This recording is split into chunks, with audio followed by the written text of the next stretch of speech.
You remember the Village of the Damned, those blonde head kids off? Remember that movie? Yeah. Village of the Damned, he looks like that. Blonde hair, blue eyes. He just look.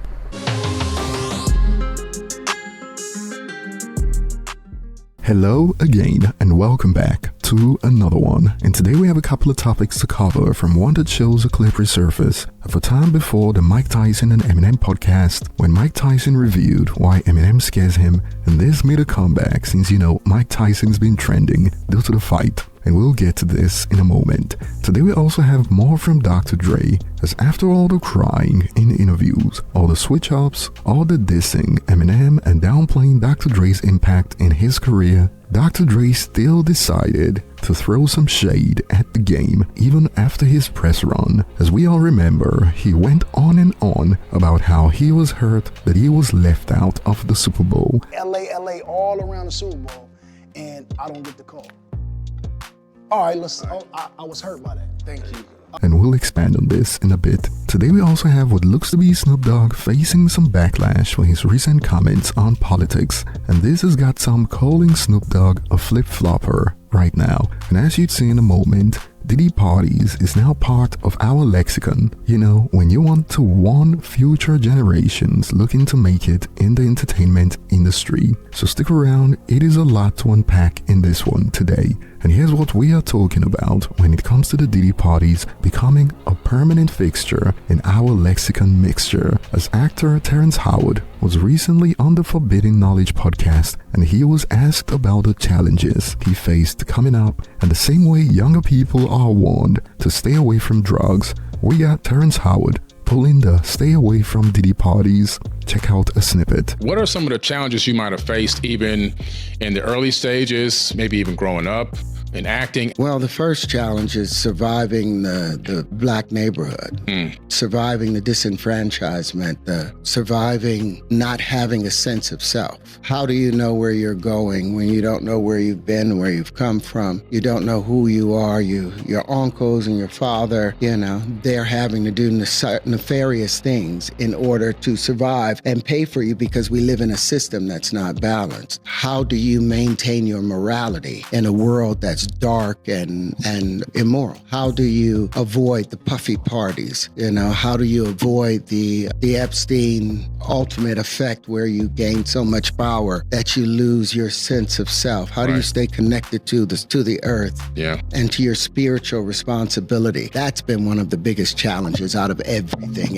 It's maintaining that. Right, maintaining that, and I can understand 1,000%. Like, damn, we are yet to see the tapes, and this has already become advice for the next generation. Crazy. And moving on, a snippet of a Mike Tyson interview made a comeback where he revealed why he was scared of Eminem, and clearly the horror film Village of the Damned did a number on Mike Tyson. Check out a snippet. Shade 45, Undisputed Truth. It ends tomorrow. Make sure you check out 45 Slim Shady, baby. Slim Shady is the haziest. Yo, I can't the believe that video. shadiest. Slim Shady, y'all. Eminem is like your number one fan? I dig Eminem too. That's It's crazy. always like, I love Eminem, but when you see him in person, you think he's happy. He don't say a fucking word, man.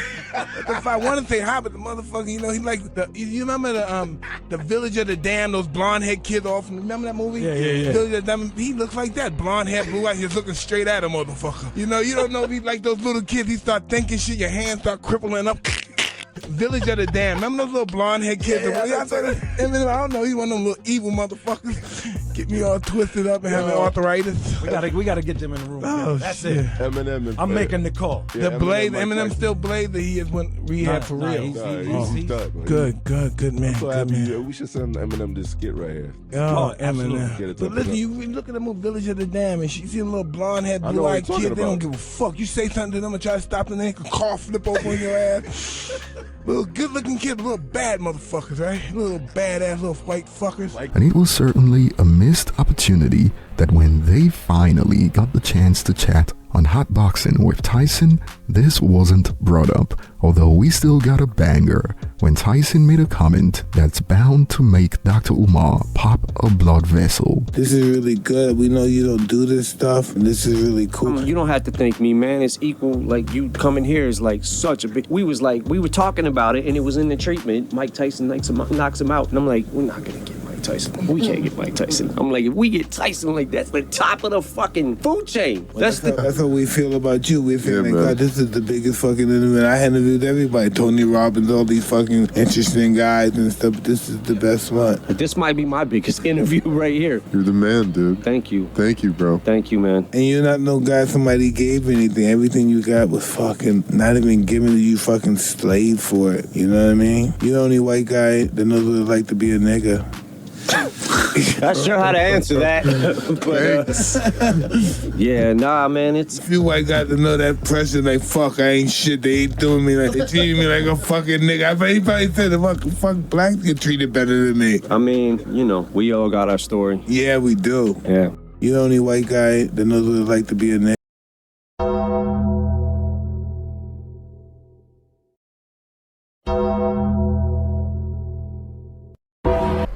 And he was spitting some facts because it indeed became the most popular episode ever on Hotboxing with Mike Tyson. And moving on, before we get to Dr. Dre throwing some shade at the game, even after he went on a press run crying about how he was left out, a Snoop Dogg snippet recently sparked some backlash for the rapper when Snoop revealed why he stayed out of politics during the US election this year. Check out a snippet. Well, I'm not looking for separation.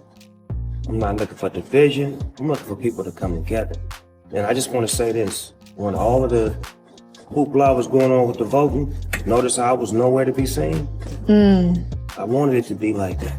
Because I don't believe in separating people. I believe in bringing us together.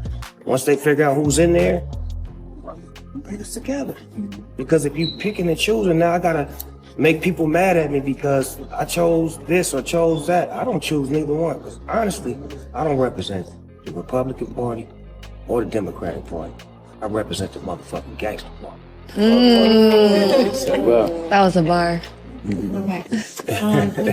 And boy, many users on social media have been going off trying to expose Snoop Dogg right now, as some are convinced Snoop says whatever is popular at the time. Nobody really remembers anything he says, so he gets away with it, LOL. And some users have been pulling up receipts on Snoop Dogg getting involved in politics in the past. For instance, a report about how Snoop reportedly said he'd leave the United States and move to Canada if Trump won in 2016, and the user who shared this added, "This is why a celebrity must die in America," referring to celebrity endorsements, just to be clear, and not celebrities like the actual person. And some have now branded Snoop a flip-flopping bomb, facepalm emoji, and some have pulled clips like these of Snoop very much involved in politics. I just want to say this real quick. Y'all know political shit. Ain't no fucking way in the world y'all can vote for Donald Trump when he come back up again. If y'all do vote for him, y'all some stupid motherfuckers. I'm saying that to y'all. And this punk motherfucker don't care. Don't vote for that nigga. Please don't. Look what he do. He just don't give a fuck. Y'all honest, blue-collar, hard-working people and suffering. So if he don't care about y'all, he really don't give a fuck about us. So fuck him too. And fuck everybody down with Donald Trump. I said a year, Snoop Dogg. Fuck him. And they continued to pull up receipts. All right, politics real quick. Now, we all hate... I apologize. Nah, I really don't apologize, man, because a lot of my fans get mad at me when I talk bad about him, but I think it's safe to say most people in our culture do not rock you need with to know Donald Trump. that. You need to know that a lot of your fans is racist. Ain't no way around. Don't even try to put no. I don't even want to put anything around. I do. I don't give a. I tell them straight up, motherfucker. If you like that, you racist. You and him. Now what? All right. Draw the line. He drew the lines. Exactly. He drew the motherfucking lines. Before him, there were no lines. Everybody was everybody. We respected everything. We didn't trip. But when you drew the line, start pointing motherfuckers out and saying, y'all didn't. Yeah, that's how I feel. You and them. If you're just tuning in, we're talking Kanye about Donald too, Trump. nigga. Don't forget about him too. You too. And all I'll say is perhaps since Trump won the popular vote, to play devil's advocate, perhaps Snoop is just adjusting his position accordingly. I don't know, although in Snoop's corner, some believe this is the way to go, especially for black Americans. Y'all gon' scoff at this, but this is how black people need to approach Democrats and Republicans until the country start moving in our best interest unified. LOL. We have no incentive for moving when they say move and jumping when they say jump. we got more power than a vote. And from Snoop Dogg, we got more about the Super Bowl drama after Kendrick Lamar was announced as the next headliner that sparked some outrage. And if you recall, even Lil Wayne spoke about his disappointment. And check out a snippet from Drink Champ's live episode from Complex Con that shows Snoop break it down, and it included a segment of Dr. Dre throwing some shade at the game. It's this big thing that's going on right now that everyone thinks whenever the Super Bowl takes place, that artist that's there is supposed to... No, what we need to think about is that before Jay-Z got control of the Super Bowl, wasn't no performing. So let's go back to the essence of the beginning of he's creating a wave of artists to have an opportunity to perform. If you're a good artist and you're a great artist, your time can come. I was never crying about it or mad about it. When Dr. Dre called me and asked me to get his back, I was there for him. But I didn't feel like I was supposed to be there. I was, in demand to be there. This is a big event. People looking at everything when they pick the person to perform. You should just be honored that, hip hop is being able to be seen on that platform for all of us and not hate on the next one. We had you on the show after the Super Bowl, and you spoke about game. And was there anybody that you felt like you left on stage, or you was good with it? No, I was good. It was perfect. And while we wait to see if this sends the game on another press run about how Ye did more for him than Dre ever has, we got some Lil Wayne fans who disagree with Snoop Dogg's take on this. Nah, F that. The Super Bowl already planned to be in New Orleans. That's Wayne City, and it should be the Hot Boys reunion. Lil Wayne or New Orleans artist opening up. Why the bowl ain't in Compton, so Kendrick could open up. Jay mad at Wayne, shrugs emoji. And to this, a user hit back with, "That's not how it works. Where was this outrage when the Super Bowl was in New Orleans years ago?